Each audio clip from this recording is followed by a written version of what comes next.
Hi, Stefan here and Pete with AhaMoment.ai. So what are we talking about today? It's Mailchimp versus the average bot. Okay. So how would you compare Mailchimp versus the average bot? Well, on Mailchimp, you currently have an opening rate of emails of about 25% if you're good. If you're good. Then out of those 25%, you may have a conversion rate of 15% to actually click on a link. And out of those 15%, if you're good, you have a conversion rate of 5% to actually purchase the product. Right. So if you have 100 people that come to your website and 25 that sign up, Yeah. how many people actually buy? I don't know, 2 or 3? If you're good. If you're good. And so tell me about the average bot. What can the average bot do compared to Mailchimp? So with a bot, you have your users within a chat, within a very private and personal way to reach and retarget them.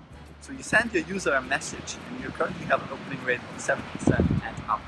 So 70% of your users won't leave a channel. They don't open an email. They just they're just in a chat, in a messenger application of the actual list, which they already use on a daily basis.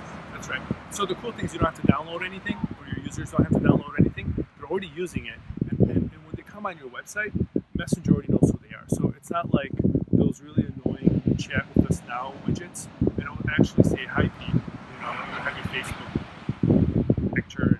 So this is how you win with conversion rate.